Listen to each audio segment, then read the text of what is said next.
এই দেশের আলেম উলামারা ধর্মীয় মানুষরা বুঝি পানিতে ভেসে আসছে। আমরা মনে করি এদেশের মসজিদের ইমামতি, জানাজার ইমামতি এগুলো হচ্ছে আলেমদের দায়িত্ব, আর রাষ্ট্রের ইমামতির দায়িত্ব হচ্ছে দাড়ি চাচা সাদাবাজদের। আজকে জুলাই ৩৬ গণঅভ্যুত্থানের ঘোষণাপত্র পাঠ হয়েছে, ২৮টি প্যারা আছে সেখানে। দুর্ভাগ্যজনকভাবে একটা প্যারার মাঝে এদেশের আলেম উলামাদের রক্তের স্বীকৃতি দেওয়া হয় নাই। এই শ্রমিকরা আর ছাত্ররাই রক্ত দিয়েছে, আর কেউ রক্ত দেয় না। কথা বলেন, দেয় নাই? আলেম উলামারা রক্ত দেয় নাই? জাতীয় উলামা শাইখ আইম্মা পরিষদের কেউ রক্ত দেয় নাই? হেফাজতে ইসলাম রক্ত দেয় নাই? লেখা হয়েছে রাজনৈতিক নেতাকর্মী এবং শুধু শ্রমিকদের রক্ত দিয়েছে। স্বাধীনতার ৫৩ বছর পেরিয়ে গেছে, ক্ষমতার বারবার পালা বদল হয়েছে, এদেশের মানুষের ভাগ্য বদল হয় নাই। কারণটা কি? কারণ মূলত একটাই, আমরা মনে করি এদেশের মসজিদের ইমামতি, জানাজার ইমামতি এগুলো হচ্ছে আলেমদের দায়িত্ব, আর রাষ্ট্রের ইমামতির দায়িত্ব হচ্ছে দাড়ি চাচা সাদাবাজদের। মূলত কারণ এটাই। আচ্ছা আমাকে বলেন তো, আজকের এই হাজারো মানুষের ভিড়ে কে আছেন? হাত তুলে আমাকে বলবেন, আপনি কি ওই নবীর উম্মত যেই নবী শুধু নামাজের ইমামতি করেছেন, রাষ্ট্রের ইমামতি করেন নাই? এমন নবীর কে উম্মতি? একটু হাত তুলে দেখান তো। আমি ওই নবীর উম্মত নই। না না, আল্লাহে বিল্লাহে তাল্লাহে, আমি শুধু ওই নবীর উম্মত নই যিনি শুধুমাত্র নামাজের ইমামতি করেছেন। আমি তো ওই নবীর উম্মত যিনি নামাজেরও ইমামতি করেছেন, রাষ্ট্রেরও ইমামতি করেছেন। আমি তো সেই নবীর উম্মত। ভালো করে বুঝেন, আজকে সর্বস্তর থেকে আমাদেরকে কিভাবে পিছিয়ে রাখা হচ্ছে একটা নজির। আজকে জুলাই ৩৬ গণঅভ্যুত্থানের ঘোষণাপত্র পাঠ হয়েছে, ২৮টি প্যারা আছে সেখানে। দুর্ভাগ্যজনকভাবে একটা প্যারার মাঝে এদেশের আলেম উলামাদের রক্তের স্বীকৃতি দেওয়া হয় নাই। একটা প্যারায় দেওয়া হয় নাই। আমি দুটি প্যারার কথা বলতেছি।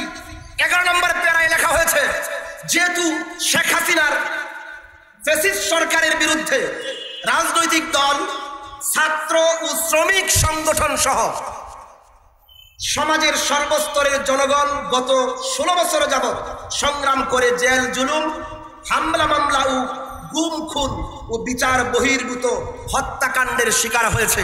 নিজের ইমানকে সাক্ষী রেখে বলবেন, এই গত ১৬ বছরে শুধুমাত্র রাজনৈতিক নেতারা, শুধু শ্রমিকরা, শুধু এই শ্রমিকরা আর ছাত্ররাই রক্ত দিয়েছে, আর কেউ রক্ত দেয় না। কথা বলেন, দেয় নাই? আলেম উলামারা রক্ত দেয় নাই? জাতীয় উলামা শাইখ আইম্মা পরিষদের কেউ রক্ত দেয় নাই? হেফাজতে ইসলাম রক্ত দেয় নাই? লেখা হয়েছে রাজনৈতিক নেতাকর্মী এবং শুধু শ্রমিকদের রক্ত দিয়েছে। এর মানে এদেশের নিচ থেকে আপ পর্যন্ত সবার রগরেখায় বসে গেছে এই দেশের আলেম উলামারা, ধর্মীয় মানুষরা বুঝি পানিতে ভেসে আসছে। আপনারা কি তাই মনে করেন? এরপরে ১৪ নম্বর প্যারায় সেখানেও স্পেসিফিক কয়েকটা বিষয়ের লেখা হয়েছে, যেহেতু আওয়ামী লীগ আমলে ভিন্ন মতের রাজনৈতিক নেতা কর্মী, শিক্ষার্থী ও তরুণদের নিষ্ঠুরতার নির্যাতন করা হয়। এখানে লেখা হয়েছে নেতা কর্মী, রাজনৈতিক এবং শিক্ষার্থী ও তরুণরা, আর কেউ রক্ত দেয় নাই। কথা বলেন না কেন? আর কেউ রক্ত দেয় নাই।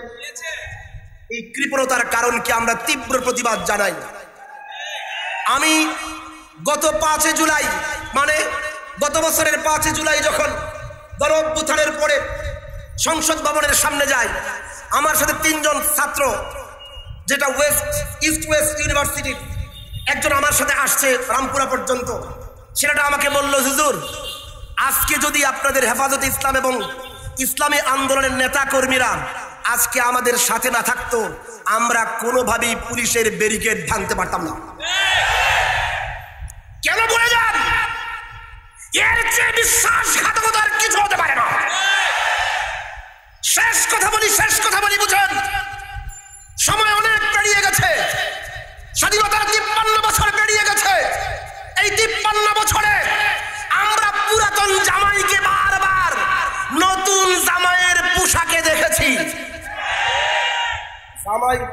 নতুন নতুন না আগেরটা? পুরাতন জামাই প্রতিবার নতুন নতুন সাজগোজ করে 5 বছর পরে পরে নতুন সাজে সাজে এসে সেই পুরাতন ধান্দাবাজি করেছে। ক্ষমতার পালাবদল হয়েছে, চাঁদাবাজের চেহারা পাল্টেছে, চাঁদাবাজি পাল্টায় নাই। টেন্ডারবাজের চেহারা পাল্টেছে, টেন্ডারবাজি পাল্টায় নাই। আমাদের ছাত্র জনতা এই জন্য রক্ত দেয় নাই। এক খুনি টেন্ডারবাজ চাঁদাবাজকে সরিয়ে আরেক স্বীকৃত চাঁদাবাজকে ক্ষমতায় বসানোর জন্য এই ছাত্র জনতা রক্ত দেয় নাই। এই জন্য শেষ কথা বলি, যারা আমিন প্রকৃত আমিন, যারা আমিন প্রকৃত আমানতদার, যার কাছে আপনার আখিরাতের অনন্ত জীবন আমানত, তাদের কাছে 5 বছরের আমানত রাখতে কে কে রাজি আছেন? রাজি আছেন তো ইনশাআল্লাহ? আর একবার পরীক্ষা করে দেখেন, একবার দেখেই দেখেন ইনশাআল্লাহ ওলামায়ে কেরামের নেতৃত্বে, ধর্মপ্রাণ মানুষের নেতৃত্বে সারা বাংলাদেশে যে গণজোয়ার শুরু হয়েছে, ইনশাআল্লাহ আগামীর বাংলাদেশ হবে কোরআনের বাংলাদেশ, আগামীর বাংলাদেশ হবে ইসলামের বাংলাদেশ। ওয়া আখিরু দাওয়ানা আলহামদুলিল্লাহি রাব্বিল আলামিন। আসসালামু আলাইকুম।